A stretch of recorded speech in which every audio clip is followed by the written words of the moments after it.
میرا سوال سفارتی معاملات سے ہے. جس طرح سے حکومت نے شروع میں پاکستان کو معاشی بحران سے نکالنے کے لیے جو دوست ممالک ہیں ان سے کانٹیکٹ کیا, بڑا فائدہ ہوا, اور انڈیا کا جو پروپیگنڈا تھا اس کو بڑا اچھے طریقے سے کاؤنٹر کیا. لیکن ابھی ایک نیا معاملہ جو مشرق وسطیٰ میں شروع ہوا ہے اسرائیل کو تسلیم کرنے کے معاملے میں, تو حکومت کی کیا پالیسی ہے, کس طرح سے پاکستان کو جو آئسولیشن اگر جاتا ہے اس سے کس طرح سے اس کو بچایا جائے گا؟ دیکھیں, سب سے پہلے تو اگر جو سب سے بڑی, اگر میں کہوں کہ ایک سب سے بڑی جو کامیابی ہماری حکومت کی ہے وہ پاکستان کی فورن پالیسی ہے. کبھی بھی آپ اگر دیکھ لیں دنیا میں ایک اتنی ملک کی ایکسیپٹیبلٹی نہیں جتنی آج پاکستان کی ہے. اب تک یہ ہوتا رہا تھا کہ ہندوستان ایک بڑا اچھا ملک تھا اور پاکستان صرف دہشت گردوں کا تھا. آج آپ دیکھ لیں انٹرنیشنل پریس صرف اور صرف ہماری حکومت کی انٹرنیشنل لابنگ کی وجہ سے آج دنیا میں جدھر جدھر ہم نے جا کے اپنی فورن پالیسی اور ایکسپوز کیا ہے کہ جو ہندوستان کر رہا ہے اس وقت کشمیر میں اور ہندوستان میں, کبھی بھی یہ کامیابی پاکستان کو نہیں تھی. اور اگر آپ کسی بھی جو جانتا ہے فورن پالیسی جو ہمارے فارمر ڈپلومیٹس ہیں, جو پرانے ڈپلومیٹس, کسی سے پوچھ لیں کہ جدھر آج پاکستان کھڑا ہے کبھی پچھلے 50 سال میں بتا دیں کہ پاکستان کی یہ سٹینڈنگ تھی. نمبر 2, یہ جو افغانستان کے ساتھ اس وقت پاکستان کا جو رول ہے, آپ اس سے پہلے دیکھ لیں کہ افغانستان پاکستان کو سمجھتا تھا کہ ہم ان کے مخالف ہیں, ہندوستان کے وہ زیادہ قریب تھا. امریکہ ہمیں کہتا تھا کہ ہم دوگلی گیم کھیل رہے ہیں, ڈو مور کرو. آج امریکہ اپریشیٹ کر رہا ہے پاکستان کو. آج افغانستان سے ہمارے بہترین تعلقات ہیں.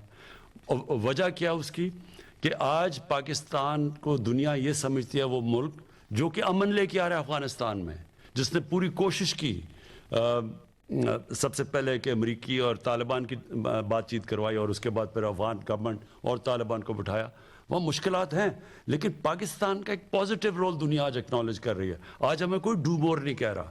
اور یہ اگر آپ دیکھیں تو مجھے ذرا دیکھیں پچھلے 20 سال میں پاکستان کو کتنی ذلت کا سامنا کرنا پڑا ہے کہ ڈو مور کہیں اور پھر ہمیں برا بھلا بھی کہا, جنگ کسی اور کی ذمہ دار ہمیں ٹھہرایا جا رہا تھا ان کی کامیابی نہ ہونے کی.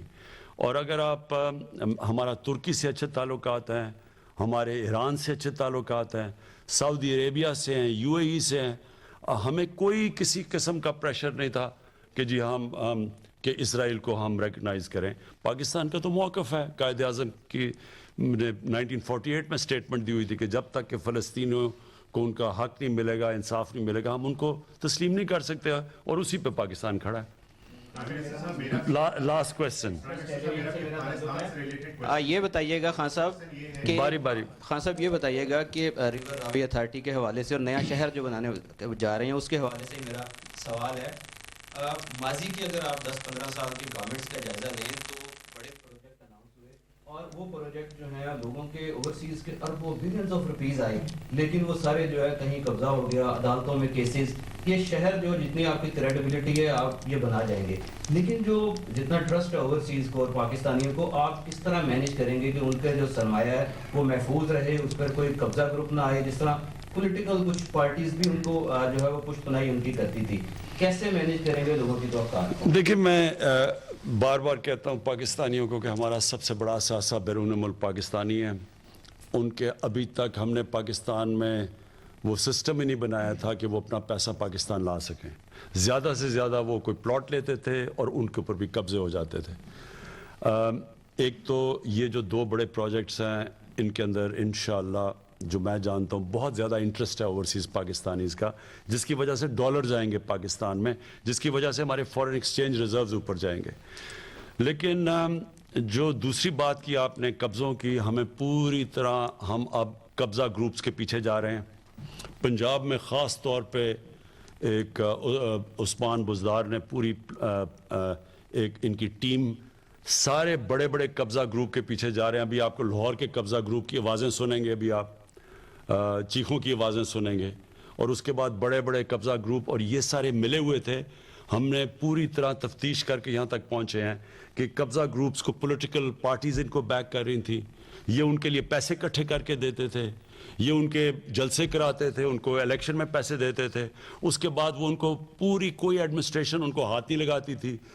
پرائم گورنمنٹ کی زمینوں کے اوپر انہوں نے قبضے کیے ہوئے ہیں. کئی پولیٹیشنز نے بڑے بڑے پلازا بنائے ہوئے ہیں, گورنمنٹ کی اربوں روپے کی زمینوں کے اوپر پلازے بنائے ہوئے ہیں. ان سب کے پیچھے ہم جا رہے ہیں, اور ہم ایک پوری چیف سیکرٹری کے ساتھ ہم نے پورا ایک پروگرام بنایا ہوا ہے کہ ایک پوری اب ٹیم بنے گی. یہ جو سوسائٹیز کے اندر یہ قبضہ گروپ بیٹھے ہوئے ہیں جو کہ دیکھ لیتے ہیں کہ اچھا جی اوورسیز پاکستانی ہیں, وہ یہاں ہے نہیں, وہ نہیں ہوتے تو ان کی زمینیں قبضہ, اس کے اوپر آپ پورا پلان کر رہے ہیں. تو آپ لاہور میں بیٹھے ہیں, آپ دیکھیں گے بہت بڑا ایکشن ہونے والا ہے ان کے اوپر. شروع ہو گیا ہے لیکن ابھی تو 5% شروع ہوا ہے. یہ آپ دیکھیں گے کہ ہم ایک قبضہ گروپ کے پیچھے جا رہے ہیں. ذیشان میرے سوال کے دو حصے ہیں. اس وقت اپوزیشن کا جو بیانیہ ہے حکومت مخالف, وہ صرف ہے کہ مہنگائی ملک میں بہت ہے, حکومت کی معاشی پالیسیاں ٹھیک نہیں ہیں, اور آپ کی معاشی ٹیم پر اس حوالے سے کافی تنقید ہوتی ہے. اس وقت جو ڈالر قدرے کم ہو رہا ہے, روپے کی قدر مستحکم ہو رہی ہے, کیا حکومت کی اس کے پیچھے کیا اسٹریٹجی ہے, یا یہ ایک مصنوعی چینج ہے؟ دوسرے نمبر پہ پنجاب کے اندر آٹا اور چینی بظاہر تمام ہم بازاروں میں دیکھتے ہیں موجود ہے, لیکن جس طرح کہا یہ جا رہا ہے کہ آٹا موجود نہیں ہے یا چینی موجود نہیں ہے, اتنا رش وہاں نظر نہیں آ رہا. کیا لوگوں کو اعتماد نہیں ہے, لوگ ان سہولت بازاروں میں جاتے نہیں, یا ایڈمنسٹریشن کی طرف سے کوئی ایشوز ہیں؟ دیکھیں, مہنگائی کا تو میں یہ کہہ دوں کہ ہمیں ایک تو شوگر مافیا, وہ تو اب کمپٹیشن کمیشن نے بتا دیا کہ یہ ملک کے مونوپلیز بناتے ہیں اور پھر یہ ملک کے قیمتیں بڑھا دیتی ہیں چینی کی.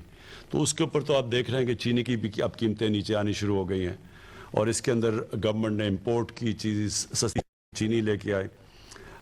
اور ہمیں پہلے یہی نہیں پتا تھا کہ شوگر مل ایسوسیشن ہی بتاتی تھی کہ قیمت کیا ہے چینی کی, وہی بیچ رہے ہیں, وہی بتاتے تھے قیمت کیا ہے, اور وہی پھر کہتے تھے کہ جی اتنی چینی ہو گئی ہے.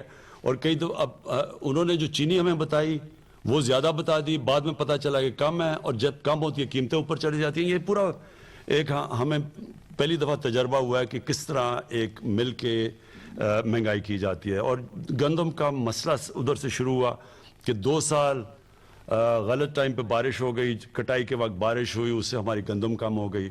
جب گندم کم ہوئی تو اس کی قیمت اوپر چلے گئی, اور ہمیں اسیسمنٹس دی گئیں وہ غلط دی گئی فوڈ سیکیورٹی کی طرف سے, اور پھر جو ہم نے امپورٹ کی وہ تھوڑی لیٹ ہو گئی جس کی وجہ سے قیمت اوپر چلی گئی. لیکن ایک منٹ ٹھہر جائیں. لیکن جو آپ نے بات کی نا, اس کے علاوہ 2 بڑے مسئلے تھے پاکستان کے. ایک فسکل ڈیفیسٹ یعنی آمدنی اور خرچے میں کمی, دوسری کرنٹ اکاؤنٹ ڈیفیسٹ یعنی کہ پاکستان کی تاریخ کا جو ٹریڈ ڈیفیسٹ یعنی امپورٹس اور ایکسپورٹس کے اندر $40 ارب کا خسارہ تھا. ٹریڈ گیپ یعنی کتنی ملک میں ڈالر آ رہے تھے اور کتنے باہر جا رہے تھے, $20 ارب کا خسارہ تھا. یہ تاریخی خسارے تھے پاکستان میں. 2 سال کے بعد آج ہمارا جو کرنٹ اکاؤنٹ ڈیفیسٹ کہتے ہیں, جس کے اوپر ریٹنگ ہوتی ہے ملک کی, یہ 17 سال کے بعد ایک کوارٹر یعنی پورے کوارٹر کے اندر جو ہمارا پہلی 17 سال کے بعد نفع میں گیا یعنی سرپلس میں گیا. دوسرا جو فسکل ڈیفیسٹ ہے آمدنی اور خرچے میں, اگر ہمیں انہوں نے جو لیے ہوئے قرضے ان کی قسطیں نہ دینی پڑیں, یہ بھی بڑی دیر کے بعد پاکستان کا جو فسکل سچویشن ہے وہ سرپلس میں چلی گئی ہے. پرائمری ڈیفیسٹ پرائمری سرپلس جو کہتے ہیں وہ پہلی دفعہ وہ سرپلس میں چلی گئی ہے. پرائمری سرپلس جو کہتے ہیں وہ پہلی دفعہ پرائمری سرپلس ہوا ہے پاکستان میں بڑی دنوں کے بعد. یعنی اگر ہمیں قرضوں کی قسطیں نہ دینی پڑیں تو ہمارے جو اس وقت آمدنی ہے وہ خرچوں سے زیادہ ہے. پہلی چیز یہ جو ڈالر ہے, ہم کوئی پیسہ نہیں خرچ کر رہے, ڈالر اپنی نیچرل ریٹ کے اوپر مارکیٹ ریٹ کے اوپر آیا اور تھوڑا بڑھ بھی رہا تھا, اور انشاءاللہ یہ اب ڈالر آپ دیکھیں گے کہ مضبوط بھی ہوگا, کیونکہ جب آپ کا سرپلس کرنٹ اکاؤنٹ سرپلس ہو جاتا ہے تو سیدھا آپ کی کرنسی مضبوط ہو جاتی ہے. اور جو سب سے خوشائن چیز ہے کہ ہماری ایکسپورٹس جو کہ پچھلے 5 سال جو نون لیگ کے 5 سال تھے اس میں کیونکہ ڈالر انہوں نے اوپر بڑا رکھا ہوا تھا, اس سے ایکسپورٹس بلکہ وہیں کی وہیں رک گئی, 0% انکریز تھی. یہ اب بڑی دیر کے بعد پاکستان کی ایکسپورٹس ٹھیک ہو رہی ہیں. تو ہر طرف معاشی طور پہ پاکستان صحیح راستے پہ ہے. یہ نہیں کہ ابھی مسئلے نہیں ہے, کیونکہ ہمیں سب سے بڑا مسئلہ پڑا ہوا ہے کہ اتنا بڑا قرضے چھوڑ کے گئے ہیں, ان کا سود ہمارے اوپر پڑا ہوا ہے. لیکن جو اس وقت اکانومی ہے, اگر آپ چھوڑیں پاکستانی کیا کہتے ہیں, آپ انٹرنیشنل ایجنسیز دیکھ لیں تو ان سب کے اندر ہماری اکانومی آج پازیٹیو راستے پہ ہے. Thank you, thank you, thank you. وزیر اعظم پاکستان عمران خان لاہور میں میڈیا سے گفتگو کر رہے تھے. ملک میں کرونا کے پیش نظر کیے گئے اقدامات سے متعلق اور کاروباری صورتحال سے متعلق آگاہ کر رہے تھے.